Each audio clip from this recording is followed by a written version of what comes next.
ఉగ్రవాద పీచమనచాలన్నారు AP BJP chief PVN Madhav. రాష్ట్రంలో కుల మత విద్వేషాలు రెచ్చగొట్టే కుట్రలు చేస్తున్నారన్నారు. రావణ వంటి వారికి ప్యాకేజీలు ఇచ్చి ప్రోత్సహిస్తున్నారని, ప్రశ్నించడం పేరుతో దోషణలు చేయడం సరైన విధానం కాదన్నారు.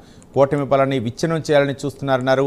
పరిధి దాడి మాట్లాడే వాటిపై కఠిన చర్యలు ఉంటాయని హెచ్చరించారు.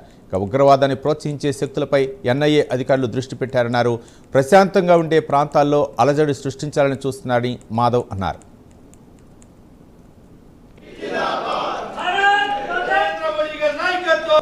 ఏదైతే ప్రపంచంలోనే అతిపెద్ద పార్టీగా ఆవిష్కరించబడి అలాగే దేశంలో 21 రాష్ట్రాల్లో మనం పరిపాలన కొనసాగిస్తూ 21 రాష్ట్రాల్లో కూడా మన పార్టీ సంబంధించిన అనేక రకాల విషయాలు చూస్తూ ప్రపంచం వీస్తుపోయే విధంగా అనేక కార్యక్రమాలు చేస్తూ అందరితో కూడా మన నేత నరేంద్ర మోడీ గారు ఏ విధంగా కొనియాడబడుతున్నాడో చూసి మనందరం కూడా సగర్వంగా ఆ యొక్క ఆలోచనతో ముందుకెళ్తున్నాం.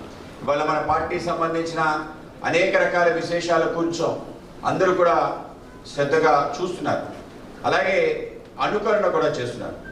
మిగతా అనేక రకాల రీజనల్ పార్టీస్తో సహా నేషనల్ పార్టీస్ కూడా భారతీయ జనతా పార్టీ చేస్తున్న కార్యక్రమాలు ఏంటి, ఏ విధంగా చేస్తున్నారు అనే విషయాన్ని అందరూ కూడా అర్థం చేసుకోవటం, ఆ విధంగానే అనుసరించి ముందుకెళ్ళటం, దీని ద్వారా వెళ్తేనే మనం అధికారంలోకి రావటం కానీ పార్టీ కూడా ఆ విధంగా విస్తరిస్తుందని భావన అందరిలో కూడా నెలకొంది.